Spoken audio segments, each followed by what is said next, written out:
Welcome back to Listen and Learn English. I'm Liam and I'm joined by Sophia. Today we have a very special episode for our A2 and B1 learners.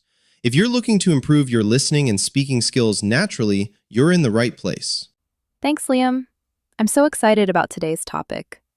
You know, sometimes the simplest phrases in English are the ones we use the most, but we don't always realize how versatile they are. Exactly. Today we're focusing on a phrase every English learner needs. I need to. We use it for everything, from our morning routine to our biggest dreams. It's funny how a typical day is just a long list of things we need to do. Like, the second I wake up, my brain starts a checklist. Liam, what's the very first thing on your list when the alarm goes off? Oh, that's easy. I usually think I need to get out of bed, but my body says I need to sleep for 5 more minutes. It's a daily struggle. But seriously, the first real task is usually I need to make coffee. If I don't have that caffeine, I'm not a human being. I'm the same way. Although, for me, before the coffee, I always think, I need to check my phone. I know it's a bad habit, but I feel like I need to see if I missed any messages overnight. That's a classic modern problem. Once you've had your coffee and checked your phone, what's next? Well, then the pressure starts. I look at the clock and realize I need to get ready for work. That involves a lot of smaller steps. I need to take a shower, I need to brush my teeth, and, the hardest part, I need to find something to wear. I need to find something to wear is a phrase that can take 20 minutes or 2 hours depending on the person. For me, it's simpler. I just need to find a clean shirt. But then, as I'm heading out the door, I usually realize, oh no, I need to find my keys. Every single morning? Almost every morning. It's like they hide from me. Once I'm finally in the car or on the bus, my mind shifts to the workday. I start thinking about my to-do list. I'll say to myself, I need to respond to those emails from yesterday, or I need to call my boss about the new project. That's when the stress levels go up a bit. For me, the workday is full of these phrases. I need to finish this report by noon, or I need to organize a meeting with the design team. It feels like the word need is the engine that keeps the office running. It really is. But let's talk about the need to phrases we use for ourselves, outside of work, like health and chores. For example, I looked in my fridge this morning and realized I need to go grocery shopping. It was completely empty. That's the worst feeling. You get home, you're hungry, and you realize you need to buy food before you can even think about cooking. Speaking of which, do you ever feel like you need to exercise, but you just don't? All the time. I often tell myself I need to go to the gym or I need to go for a run. I say it with a lot of energy at 9 a.m., but by 6 p.m. I'm saying I need to sit on the sofa and watch TV. We are very good at changing our needs as the day goes on. But think about the bigger things.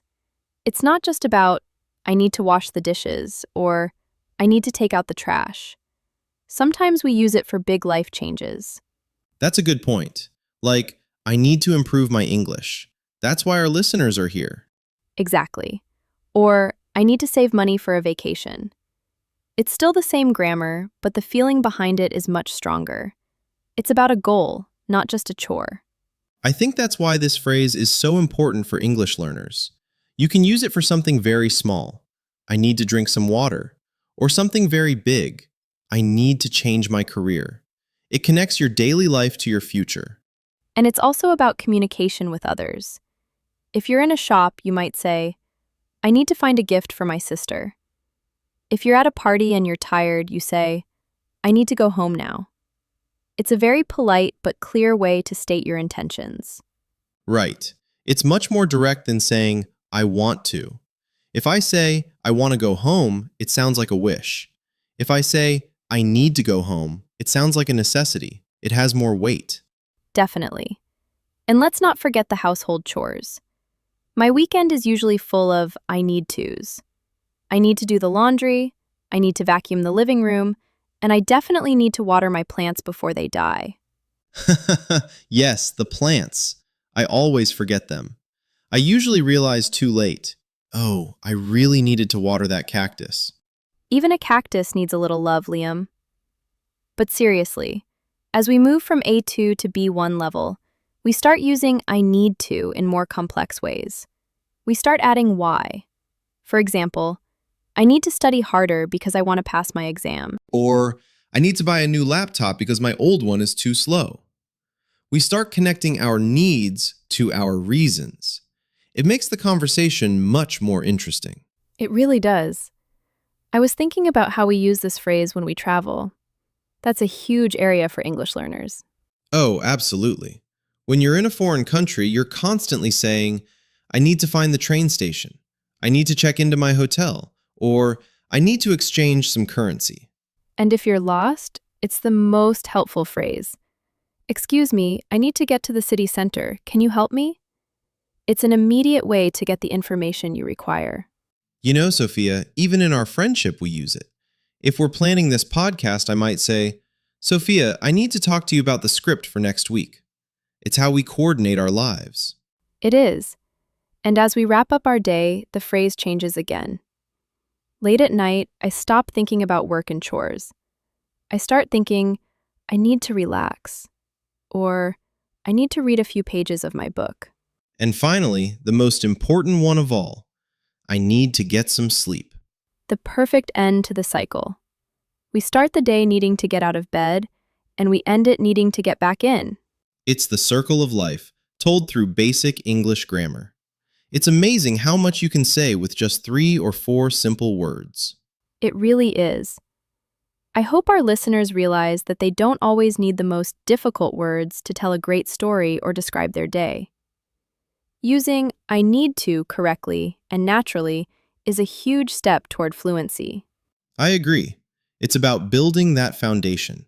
The more you practice these everyday phrases, the more comfortable you'll feel when you want to talk about more complex topics. Well, Liam, looking at the time, I think I need to wrap things up here. I think you're right. We've covered a lot of needs today. That brings us to the end of today's episode. We hope you found these phrases and stories helpful. If you enjoyed this, please give this video a like and share it with a friend who is also learning English. To make sure you never miss an episode and to keep your learning journey consistent, don't forget to hit the subscribe button and turn on notifications. Keep practicing, and we'll see you in the next one. Happy learning!